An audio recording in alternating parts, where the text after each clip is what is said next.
it's 6 o'clock, right? Yes, sir. I'd like to call the special meeting of the Gallup McKinley County Board of Education to order at this time. Can we have roll call? Evelyn? Here. Here. Here. Present.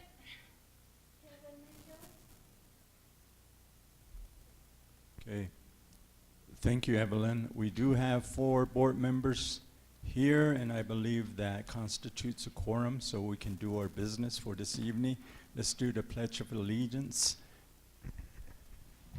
I pledge allegiance to the flag of the United States of America and to the republic for which it stands, one nation, under God, indivisible, with liberty and justice for all. Salute the flag of the state of New Mexico, the symbol of recognition among the United cultures. Thank you, everyone. I hope we get some real good rain this evening. We need it. Kevin's here. For the record, Mr. Kevin Mitchell is here. Let's go down to item number 2 on our agenda for this evening, approval of the agenda. What is the pleasure of the board? Also motion. Okay, motion's been made to approve the agenda for this evening's meeting. Roll call. Evelyn?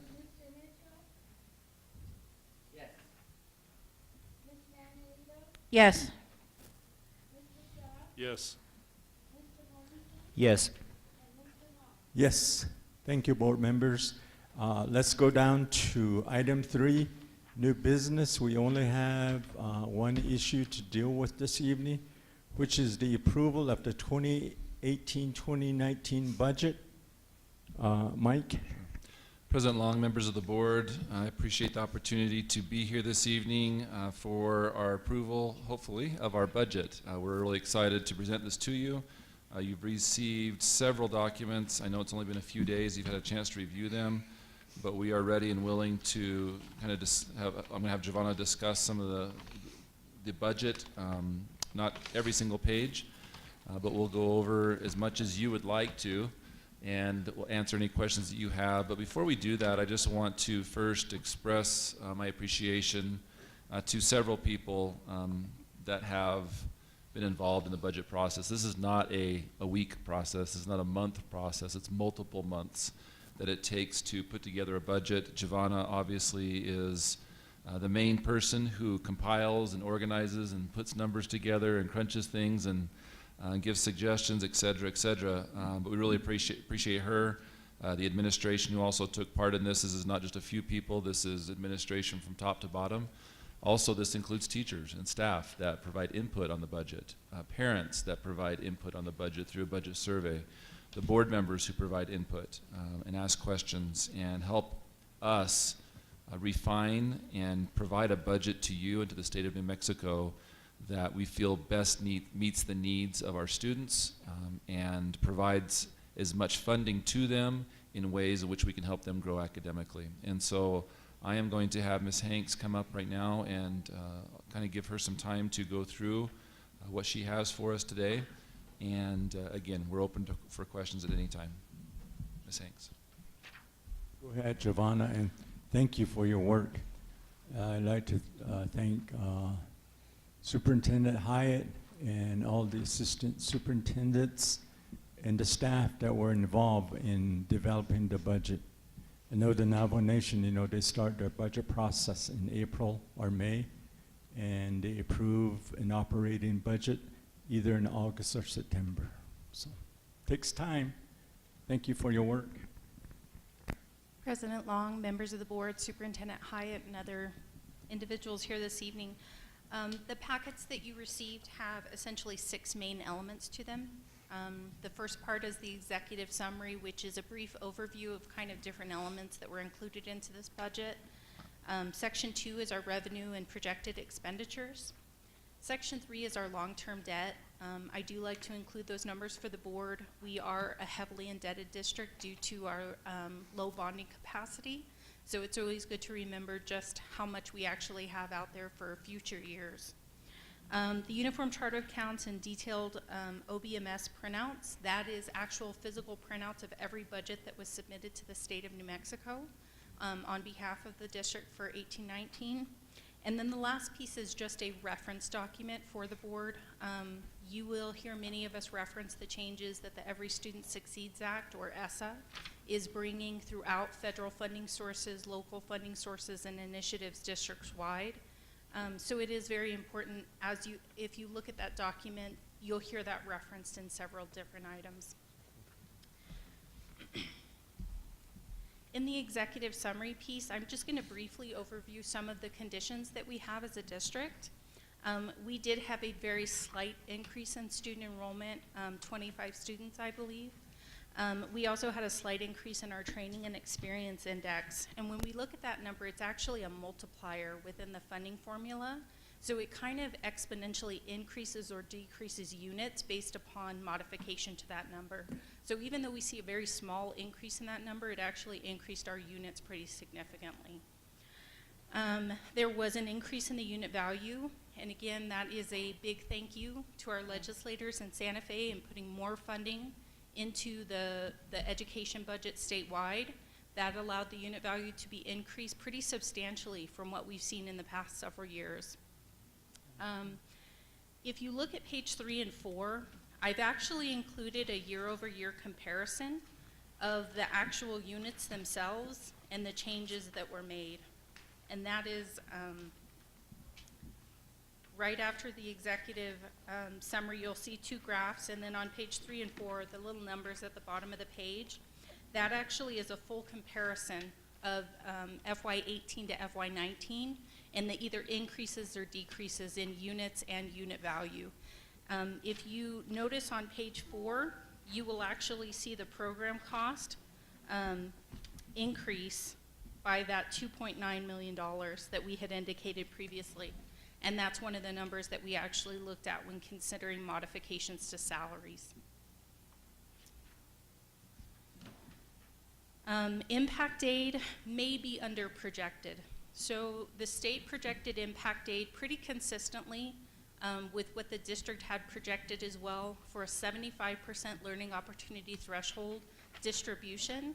However, it does not appear that they took into consideration prior year payments that the district is likely to receive next year. So what will happen throughout the year is if we do receive those prior year payments, I will bring before you adjustments to the budget. The district from FY17 and 18 is still owed $9.9 million. Previous and recent history dictates that we will not likely receive all of that, but we should receive a substantial amount of it in the next 2 years. The budget does demonstrate a 5% increase for non-administrative staff and a 4% increase for administrative staff. There were some increases in benefits, workman's comp, unemployment insurance, and health insurance. All of those were taken into consideration with creation of the budget. The budget will continue to target 3 main areas: parental involvement, language and culture, and increasing academic achievement. In all of the strategic planning that the board has participated with management in, those are 3 kind of targeted areas that we're diversifying tactics in order to try to improve district-wide. And so many of the resources are targeted at those specific areas. Increasing parental involvement, making sure there's engagement by both students and parents. Language and culture, making sure that we're taking into consideration the area that we live and implementing that within our core curriculum. And then, of course, academic achievement. We want to see an increase not only in scores, but graduation rates and post-graduation rates moving on to either careers or colleges, many things of that nature. Staffing is aligned and projected to class sizes based upon statutory needs. There are some supplemental staff that have been assigned, and that does include some additional vocational teachers in some of our county schools. That's a continuation from last year, as well as a Navajo language and culture and bilingual teacher at each school site, one or the other or both, depending on the size of the school. Additionally, there will, of course, be elementary fine arts and elementary PE teachers at all of our elementary schools. Yay. excuse me, the one thing I would like to note is when you look at the graph, particularly showing salaries and benefits versus other items, and that is actually on page 2, I believe.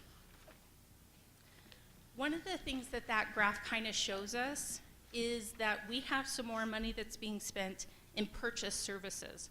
The reason for that is because the district is still extensively purchasing ancillary services. We have a dramatic need for those employees in our district, and we are always seeking to hire those individuals, but it is a problem state and countrywide in filling those positions.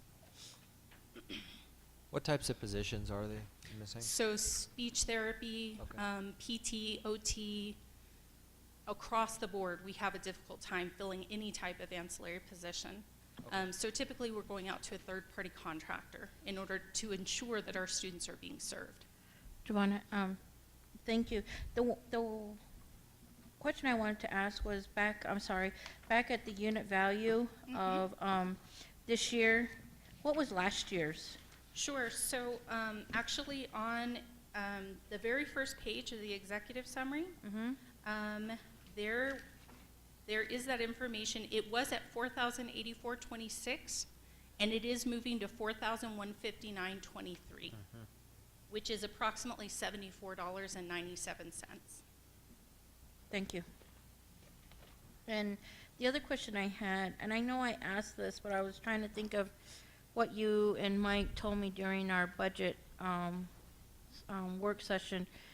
So the money that is put aside for these positions of other purchase services, what happens to that money if those positions are not filled?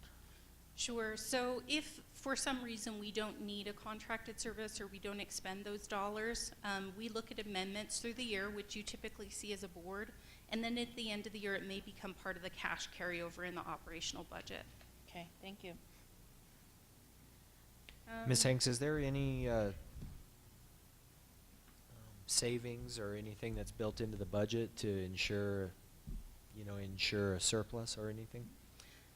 So there's always a small piece that's set aside just in case the unit value decreases, which is always a possibility. The unit value is not finally set until January 31st of 2019. So there is always a possibility that that unit value may decrease. Again, I believe impact aid is under projected at this time, and impact aid does play a large role in the setting of the unit value. This is a discussion business managers, just because of the nature of our business, we do talk to each other, and so this is kind of a consensus among several that I've talked to. And that could be a conservative approach on behalf of the state in ensuring that there isn't a fall in the unit value. I can't say that for sure, but it could be an approach that the state is taking. Our fixed costs, based upon prior year information and E-rate modernization, we've kind of set those. Those are our utilities, audit. Those are the things that we just need in order to ensure that the doors remain open. Additionally, I will be asking for the board, and this is on Monday's agenda, for an increase in the emergency supplemental funding from $2.5 million to $3 million. So it is an increase of $500,000. Under tab 3, which is the debt service, this coming year, we will pay out about $9 million in debt service payments between principal and interest. And I have included all of the retirement schedules for our bonds that are currently outstanding, as well as the potentially projected schedule for the $6.5 million that we're looking for in August. It's absolutely essential that we continue to get these fundings in order to complete the school sites. I know many people don't understand the process of that the state actually pays a share, and they make the determination as to which schools, based upon the condition of the schools, are eligible for replacement. So once that's actually identified, the school site is identified, we need to be sure that we have a match available in order to actually do that construction for that new school site. As of the end of this year, in principal debt, we will have $40,600,000 outstanding for the next multiple years.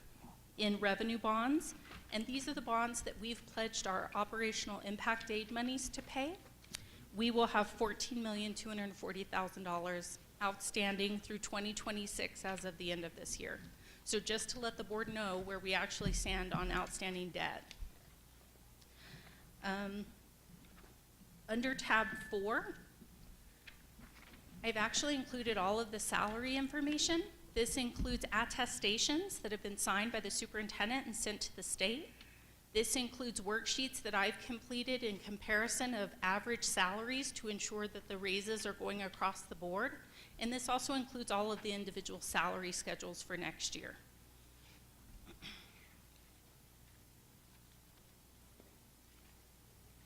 In tab 5, I did include some just general information about the Uniform Chart of Accounts and what the various codes do mean. In addition to that, I did include a printout of every budget that was input into the state operating budget management system that has been submitted. And that's all coded in numeric code. And then the very last piece, again, is just for your reference, the state's Every Student Succeeds reference document. I think this is a document that you may refer back to throughout the year as different changes actually continue to come down from the Public Education Department. And I'm definitely open to any questions you had about any of the documents, or if you'd like me to go through any of the documents in any additional detail. One question, Giovanna. When we did our strategic planning session, we identified 14 areas that we were going to work on. Now, is that part of the budget for the coming school year? President Long, members of the board, Superintendent Hyatt, yes. Those 3 kind of overarching areas kind of lead down to each one of those 14 strategic initiatives. And so there's funding support behind those, from attracting new teachers, training the teachers that we have and providing them support, encouraging teachers to stay with us. There's funding set aside to ensure that our students have appropriate supplies so that they're in a good learning environment. So each one of those have kind of been under that 3 umbrella, have been identified within the budget.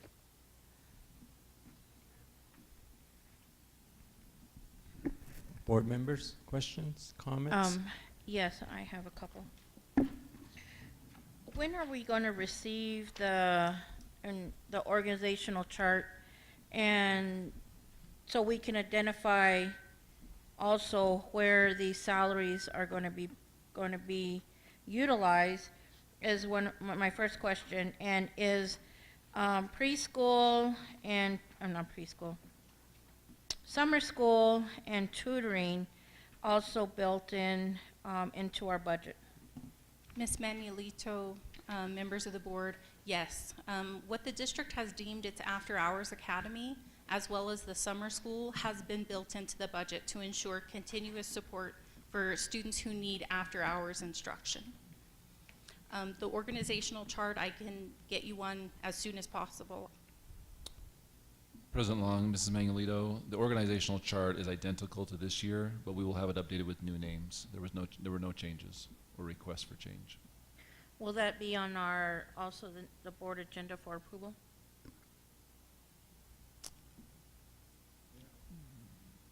Typically, we do it at the budget meeting, so it must have been my fault for not getting into the budget. So it's not something that we necessarily approve as an org chart, but I can provide that to you at the next meeting if you'd like to look at it and approve it. Yeah, I was going to say that. Normally, organization charts are not approved. I think any changes within an organization is dealt with administratively. But I will add that for this budget, the positions are identical. So while we can provide that, we're not adding or taking away from any of those positions. So Tim, can you print one of those for the board right now so they can see that? All right. And I do apologize, Ms. Manuelito, I should have included it in the packet. And the reason why I'm asking, I know in previous years, we've always compared that to, it's a tab 4, where we have all of our staff and bus driver, I mean, not oh gosh, yeah, our staff our personnel stuff. So I just always like to reference that to see, and we've had changes in the past, and, you know, I know that those are positions that are discussed, and we may not approve them, but it is our responsibility to know and to check and make sure no one's making $200,000 or $250,000, and, you know, I mean, those are the something that we're always concerned about, and so that's why I ask. I don't know if we haven't heard anything that it was changed or not, and I'm glad that it's the same. That way we don't have to really worry about where the other funds are. How about the parents are, the preschool, parents as teachers? yes, parents as teachers. Do they get their own funding, or do we support them in any way through the district? Mr. Long, Ms. Manuelito, members of the board. So we actually received 2 different funding sources for the Parents as Teacher model. One is through the Navajo Nation, and we have not received that approved contract yet. And that staff does start a little bit later into the fiscal year, so we've been working on that pretty extensively with the Navajo Nation, and that employs 2 staff members. And then the other is the CYFD project, where we do have the executed contract. I have not been able to put the budget into the system yet, however. We're still waiting on final approval from CYFD, and similarly, those positions are on a later contract. So I should have that information for you for the July 23rd board meeting for both the Navajo Nation and the CYFD Parents as Teachers. Those 2 projects between the Navajo Nation and the state of New Mexico actually write the grants together, and so they reference each other for support of the district. A couple more questions, Mr. Long. Do we have, how much money is carried over, if we have any, and are all the federal programs and grants or whatever, are they balanced out and zeroed out? And So the federal grants work on a 27-month cycle. So there are some grants that are carrying funds forward. As I had previously mentioned, the state of New Mexico is having some significant issues at the state level in getting information over to the districts. We actually just received some awards last Monday. So it has been a challenging time this year in some of those, just because there have been some delays. But what we have not received was anticipated for the most part as carry forward for next year. It's all estimates because the year is not over. And so again, I'll bring those reconciling items to the board once the final numbers are in, after the audit is done, and we'll make modifications to those budgets as necessary. Yeah, I think the other thing that may play a role in this whole budget process is the fiscal year difference between ours, the Navajo Nation. I think the Navajo Nation is the same as the federal government. President And- Long, yes, sir, it is. And I think even the federal government, they're 2 years ahead in planning their money, so that sometimes impacts grants or funding to like the Navajo Nation. And I would like to explain to the board that the Public Education Department does flow money to the district. It's a flow-through process, but we have to remember that the Public Education Department is supporting 89 school districts, plus almost 100 charter schools. So reconciling all of those payments and various things can take an extensive amount of time, especially when reports are not received timely from entities. So it's always, like I say, we've had some issues, but we always have to have a bit of a grain of salt, because they are waiting for information from other people in order to give us information. It's a balance, and unfortunately sometimes it does cause some problems for us, but that's never their intent. It's just kind of the situation that happens. And my other question also is there anything in the U.S. FY19 budget that I know, like what was mentioned before, what like JOM funds are, and scholarships and different things are proposed to get cut, and I'm just wondering, is there anything that we're concerned about besides those that will impact our district if that budget is approved? Which, there's a lot of people that will fight it, but I'm just saying, how would that hurt? Or what are we, not hurt us, but which ones are we really looking at? President Long, Ms. Manuelito, members of the board, I am saddened to say that they are looking to zero balance the Johnson O'Malley budget. Our district has received an allocation for next year preliminarily. Our budget has not been officially approved. However, we are leveraging a piece of the Omni Circular or 2 CFR Part 200, which allows us to expend in advance of final approval if we get written approval from the grantor. So the Navajo Nation has granted us that so that we can begin spending the limited funds that we receive as soon as possible for the benefit of the students. And while that grant does sit around $600,000 to $800,000 depending upon the appropriation, that is a huge benefit for our students. So it is of great concern that that item is looking at being zeroed out. The other thing, of course, is for our graduates, those funds that they look at for post-secondary institutions. We want all of our kids to go on and have a successful life, and that may be in post-secondary, and that will limit their opportunities in some ways. The other piece that has been discussed back and forth is impact aid. There has been 2 pieces that have been discussed. One was getting rid of a piece of the impact aid law which would not impact Gallup McKinley County schools. We do not receive funding from that particular piece of impact aid, but we are always concerned when people begin looking at changing funding formulas at the federal level. The other issue that we see is that there has been mention of the potential of private vouchers in lieu of impact aid funding.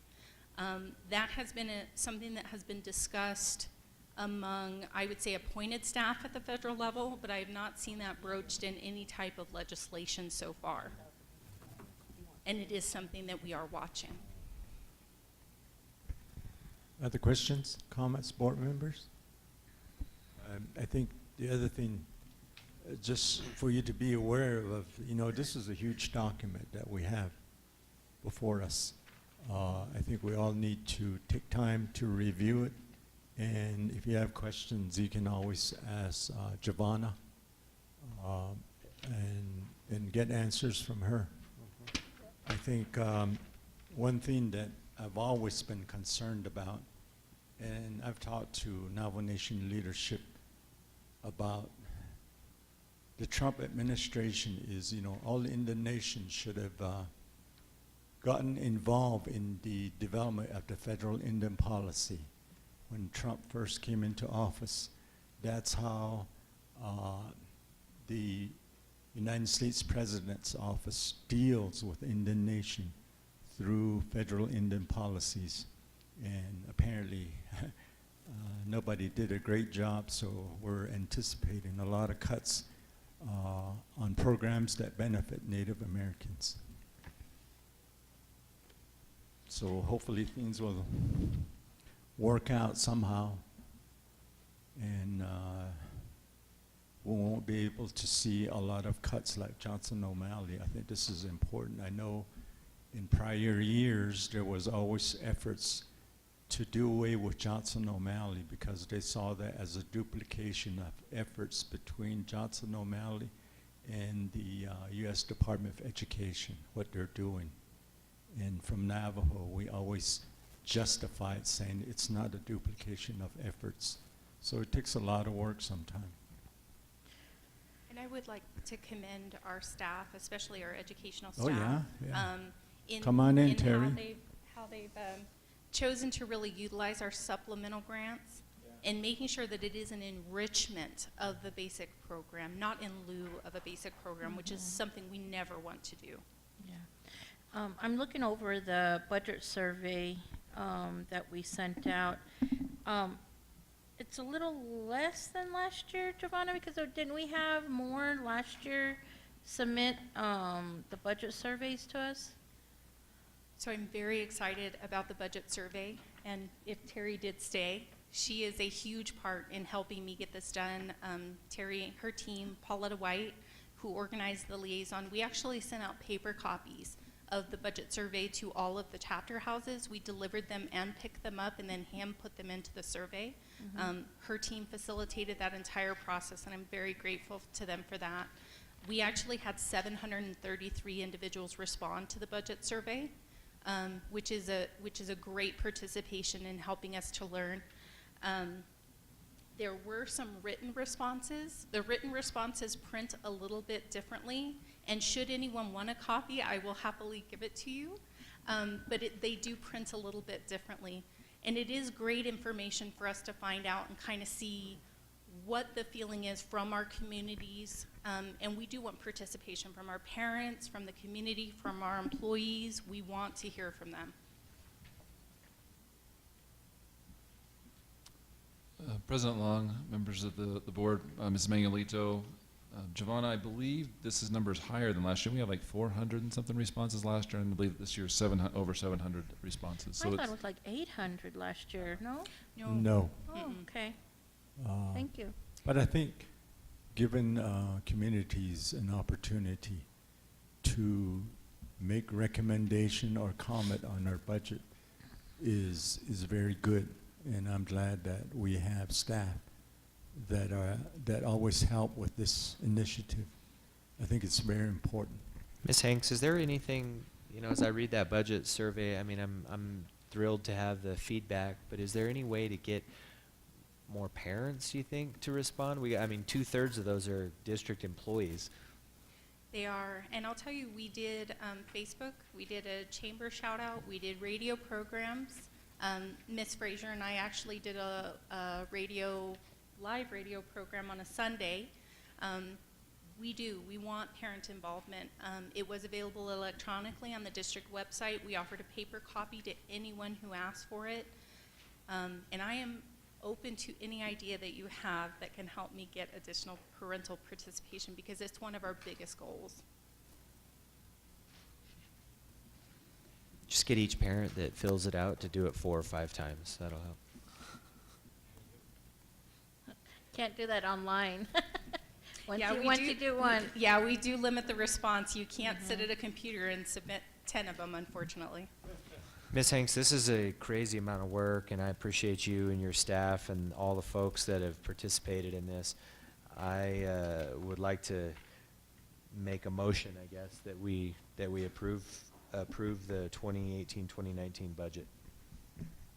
Hakushi, thank you, Chris. Motion's been made to approve the 2018-2019 budget. Roll call. Evelyn? I think he stepped out for a second.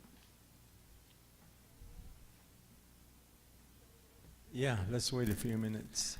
I just also would like to say, I know how big of a task this is, and, I know I have always, one of the things that I always worry about is our academics and also our fine arts and, those programs that we know that some of our children will not always go into the college field, but, I'm glad we still support them in the trades and in different programs. Is it CTE? The CCTE, yes, ma'am. CCT, yeah, that program that, we do what we can to assist our children, Project Search. Those are just wonderful programs that we have in our district, and, the parents as teachers. I know it as FACE program through the BIE schools, but, I know it that way, but I know we have something similar. And, just opening those doors for our children. And, I would like to see more surveys, I think. I do. I want to see more surveys, like with the children and staff with the food that they're being served, SFE. I know I mentioned that before, and even the athletic programs. I know that we need to reach out and expand our children's horizon, because I attended like the track and field events, and because my son is a part of that, and I hear them saying, "Oh, I wish we could do." Can you close it up, Priscilla? We have a The- standing motion. The poles that you use and you jump Pole vault. over, pole vault, but we don't offer that at our schools. So I think that if we could see what our kids are interested in and maybe start offering some of those programs, I would really, so more children-based surveys, I think, what their opinions are, even on the school supplies. I think that's awesome. Yeah, maybe you can pass around the school supplies that you have, Sure. Giovanna, that would be good. But we do have a motion on the floor to approve the 2018-2019 budget. And roll call, Evelyn. Yes. Yes, and I just want to iterate, thank you very much for this, and I know we'll have more questions, but thank you. Yes. Yes. Yes. Yeah, board members, thank you Very, very for grateful. your participation. Thank you, Giovanna. Pauletta, Tim. And Terry. Yeah. Those in attendance, yeah, from Gallup Independent. Please write it out real, the way things were expressed. Not according to your own interpretation, but what was actually said. So, and then thank you, Mike, Evelyn. With that, I believe we've taken care of business for this evening. Want to entertain a motion for adjournment? I so move. Okay, a motion's been made for adjournment. Roll call, Evelyn? Yes. Yes, with one comment, additional comment. This is really important, and this is a time that we ask our questions and voice our concerns, and it shouldn't be taken lightly or rushed. And I was just addressing what my children say within my community, and I'm sorry if that takes longer for me to do, but these are words from my children, and I take my children's comments very seriously. So with that, yes. Yes. Yes. Yes. Thank you, board members. But like I said, this is a huge document, and you need to study the document. If you have questions along the way, ask Giovanna or either Mike and the assistant superintendents. So.